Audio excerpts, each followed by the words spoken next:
Assalamualaikum warahmatullahi wabarakatuh. Kami dari kelompok 13, anggotanya ada saya sendiri, Leonita Lusiantoro. Yang kedua ada Roza Nabawi, ada Farah Palepi, dan Siva Ayu Salsabila Putri. Di sini kami akan mempresentasikan hasil analisis kami yang berjudul Analisis Penerapan Kode Etik dan Kode Perilaku DBA dalam Keamanan Data. Kami akan membahas peran penting seorang database administrator atau DBA, tidak hanya dari sisi teknis, tetapi juga dari sisi etika profesional. Melalui mata kuliah etika profesi, kami akan menganalisis bagaimana kode etik dan kode perilaku diterapkan dalam aktivitas sehari-hari DBA, seperti dalam pengelolaan akses data, perlindungan privasi pengguna, serta pencegahan penyalahgunaan informasi. Presentasi ini merupakan bagian dari pembelajaran kami di program studi Sistem Informasi Universitas Telkom Purwokerto. Di sini ada pendahuluan. Pada bagian pendahuluan ini kami akan menjelaskan peran DBA serta urgensi etika dalam pekerjaannya. Seorang data administrator tidak hanya bertugas untuk mengolah aspek teknis database, tetapi juga memiliki tanggung jawab besar terhadap keamanan informasi dalam organisasi. Secara teknis, DBA mengelola struktur database, memastikan performa tetap optimal, serta menangani proses backup dan pemulihan data. Selain itu, DBA juga harus menjaga 3 prinsip utama keamanan data, yaitu kerahasiaan, integrasi, dan ketersediaan. Tanpa adanya kode etik yang akurat, yang kuat, akses istimewa tersebut berpotensi disalahgunakan dan dapat menyebabkan manipulasi data maupun kebocoran informasi. Inilah yang menjadi dasar mengapa penerapan etika profesi sangat krusial dalam peran seorang DBA. Oke, jadi untuk studi kasus kebocoran data, khususnya di DBA itu pertama ada Tokopedia yang mana kurang lebih 91 juta akun pengguna itu dilaporkan bocor dan diperjualbelikan di forum online. Kemudian ada BPJS Kesehatan yang mana data jutaan warga Indonesia itu tersebar secara ilegal di internet dan juga itu tuh menyoroti lemahnya perlindungan data pribadi di Indonesia. Kemudian ada dari Facebook, Cambridge Analytica, yang mana data pengguna itu dimanfaatkan untuk kepentingan politik tanpa adanya persetujuan yang jelas dari penggunanya. Kemudian Yahoo atau Equifax yang mana adanya kegagalan pengamanan dan juga tata kelola yang memicu kebocoran informasi sensitif dalam skala besarnya. Dan dampak utama dari kebocoran data ini adalah kerugian reputasi, ancaman hukum, dan juga turunnya kepercayaan publik. Next.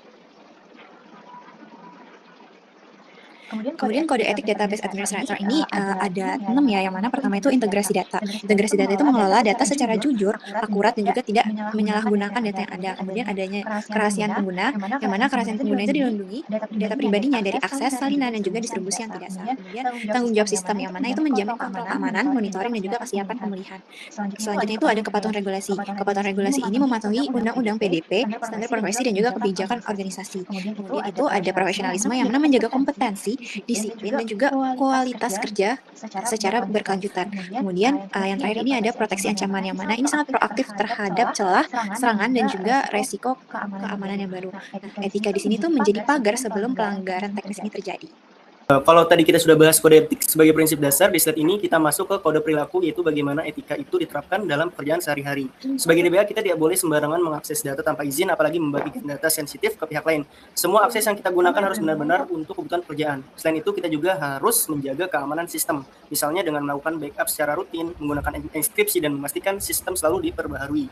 Intinya, kode perilaku ini membantu memastikan bahwa etika tidak hanya dipahami, tetapi juga benar-benar dijalankan dalam praktik kerja sehari-hari. Next. Di slide 6 ini ada rencana penegakan. Langkah pertama tentu adalah pelaporan kepada pihak yang berwenang, seperti tim IT atau manajemen. Setelah itu dilakukan investigasi untuk mencari tahu apa yang sebenarnya terjadi. Biasanya melalui audit sistem dan pengecekan log.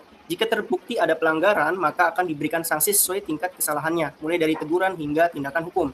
Yang tidak kalah penting, organisasi juga harus melakukan evaluasi dan perbaikan sistem agar kejadian yang sama tidak terulang di masa depan. Dan rujukan hukumnya ada di UU nomor 27 tahun 2022 tentang perlindungan data pribadi atau PDP.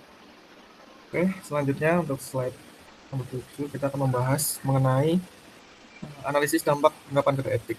Nah, hal itu tuh membantu organisasi dan masyarakat secara langsung, terutama di tengah tingginya kasus kebocoran data.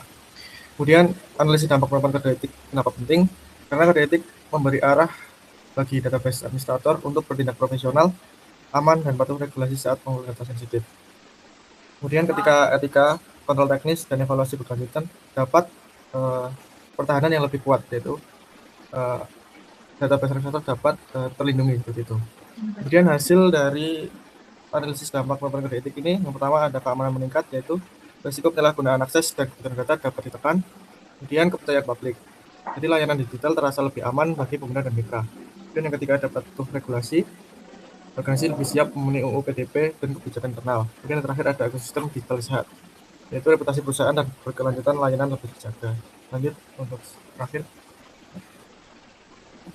Jadi yang slide terakhir ini kesimpulan. Jadi ini pembahasan dari yang telah kita sampaikan tadi ada 3. Yang pertama, database administrator bukan hanya peran teknis, tapi juga menjaga kepercayaan atas data organisasi. Kemudian yang kedua, kode etik memberi arah moral, sedangkan kode perilaku memastikan penerapan yang nyata sehari-hari. Kemudian yang terakhir, penegakan yang konsisten memperkuat keamanan, kepatuhan regulasi, dan reputasi organisasi. Cukup. Sekian presentasi dari kami. Kurang lebihnya mohon maaf. Wassalamualaikum warahmatullahi wabarakatuh.